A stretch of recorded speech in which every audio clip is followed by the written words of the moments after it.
Et donc, je vais proposer à Luciana Willem de Almeida, enseignante-chercheur à INRAE, si elle a été la bonne élève. Merci. Pardon? Doctorante? Oui, pas encore... bon, si, chercheuse quand même. Mais jeune chercheuse, voilà. Luciana, avec vous, on va parler d'adaptation et de choix variétal. En tout cas, le levier d'adaptation suivant, le choix variétal sous contrainte hydrique. Est-ce que le cépage, le porte-greffe, dans le prolongement de ce que nous a dit Nathalie, est un des leviers et quelle est sa place dans l'adaptation de la viticulture au changement climatique? Je vous passe la parole. Luciana, the floor is yours. Bonjour à tous. Donc, moi, je suis Luciana, je suis doctorante ici à Institut Agro. Et merci pour l'opportunité de la présentation. Et je vais vous parler sur l'adaptation au choix variétal sous contrainte hydrique. Donc, comme on a vu ce matin, on a une augmentation de la température et diminution de la disponibilité en eau. Donc, on a l'augmentation de la demande climatique, principalement dans la zone méditerranéenne. C'est ça qu'on voit en rouge dans les graphiques en bas. Donc, pour faire face à au changement climatique, on peut adopter des différentes stratégies. Donc, si on est dans une condition de sécheresse modérée et augmentation de température modérée, on peut opter pour changement des techniques onologiques ou des changements de conduite. Donc, ce sont des stratégies à court terme. Par contre, si on bouge vers une augmentation de température forte, là, on parle déjà des changements des variétés, du changement des porte-greffes ou du zonage de vignobles. Et quand on bouge vers une sécheresse forte, l'irrigation devient essentielle. Donc, c'est là qu'on va on va focaliser aujourd'hui. Donc, quand on parle de nouvelles variétés pour faire face à la sécheresse, on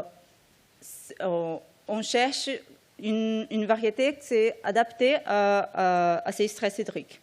Donc, l'adaptation à la sécheresse, elle a 3 axes. Donc, c'est les 3 grandes stratégies que les plantes vont adopter pour faire face à les stress. Le premier, c'est l'échappement.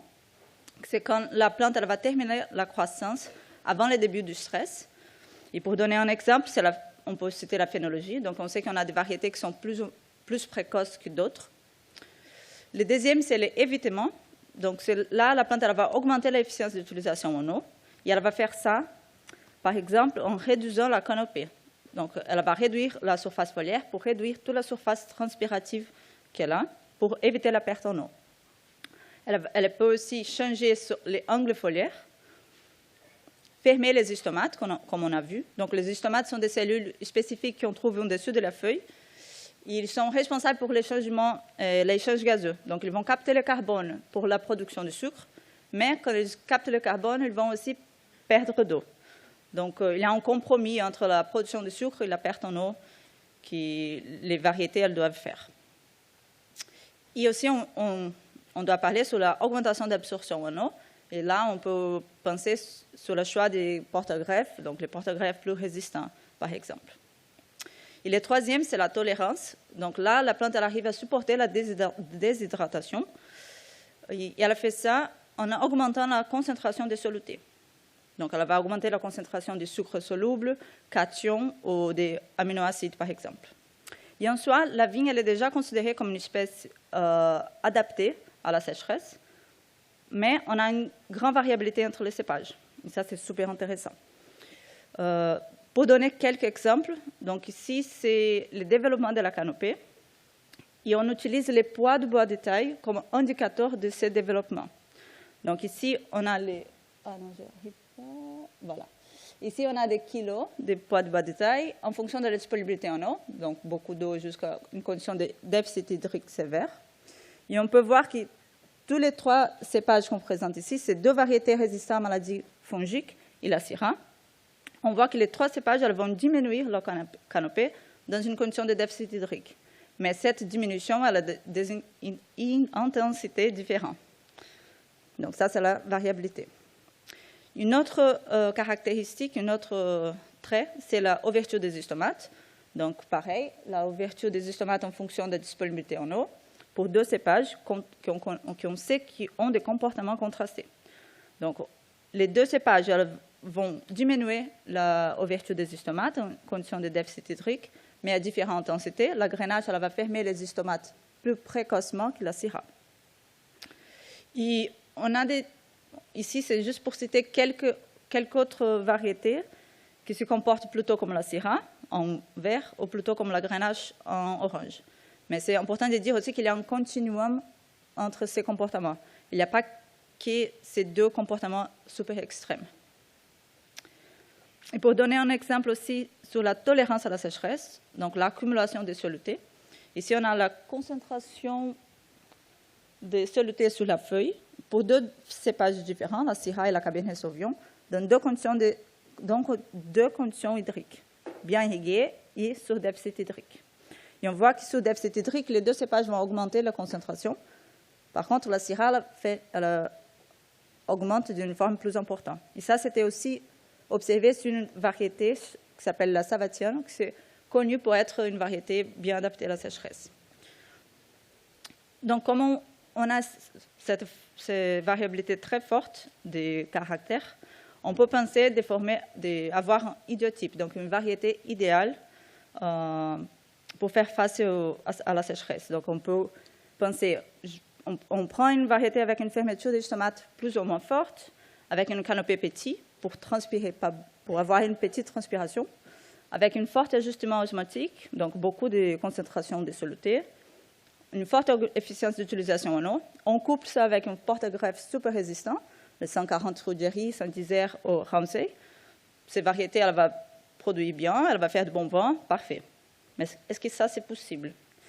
En fait, ce n'est pas trop possible parce que les plantes, elles font toujours un compromis. Donc, si on prend deux variétés avec un comportement très contrasté au niveau des stomates, comme la variété 1 qui ferme les stomates plus précocement que la variété 2, on coupe ça avec une canopée plus petite pour augmenter l'efficience d'utilisation en eau et réduire la perte en eau. La variété 1, par exemple, avec les stomates fermés et une canopée plus petite, elle va produire moins de sucre. Si elle a moins de sucre, elle va avoir aussi moins de rendement et peut-être, dans des conditions extrêmes, un blocage de maturité parce qu'elle ne va pas avoir de sucre pour envoyer ses raisins. Mais comme ces variétés, elle va éviter à tout coup de ne pas être soumise à la sécheresse, on peut penser qu'elle a un potentiel de durabilité plus forte. Donc, elle va durer long terme dans ces conditions. C'est au contraire de la variété 2, qu'elle va produire plus de sucre, avoir plus de rendement, mûrir et maturer ses raisins, mais elle va être soumise à la sécheresse. Donc, sa durabilité elle peut être plus réduite. Donc, il y a toujours un choix à faire entre les rendements et la durabilité. Et ça aussi peut changer en fonction du produit final qu'on veut faire. Il y a une troisième équation une troisième variable dans l'équation, c'est qu'est-ce qu'on fait du produit final. C'est ça. Et la dimension économique associée à ces deux autres variables, rendement et durabilité. Si on veut un rendement constant mais petit au long terme, si on veut beaucoup de rendement, si on veut faire un vin rouge bien concentré ou du vin sparkling, par exemple. Effervescent. Effervescent, merci.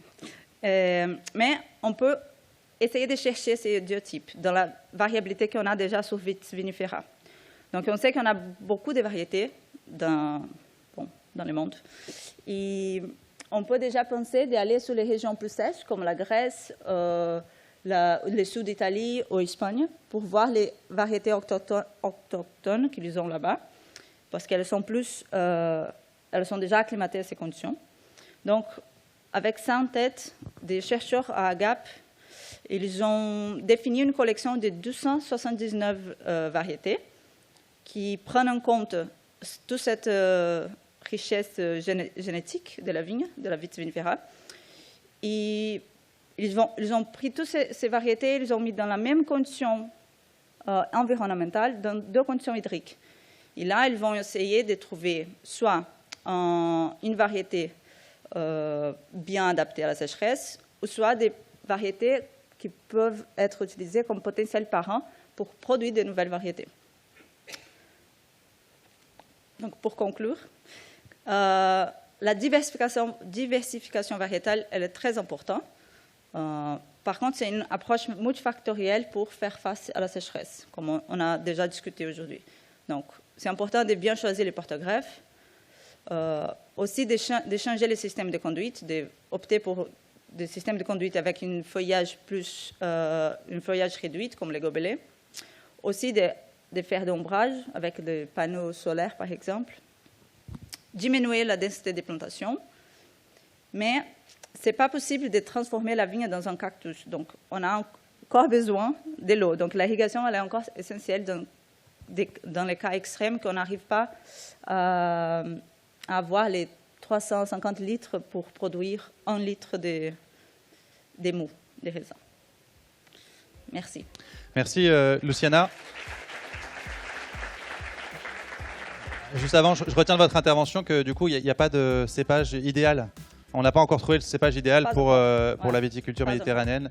Pas encore, mais l'espoir est encore permis. L'espoir, elle est là. On cherche. Très bien. Merci beaucoup en tout cas.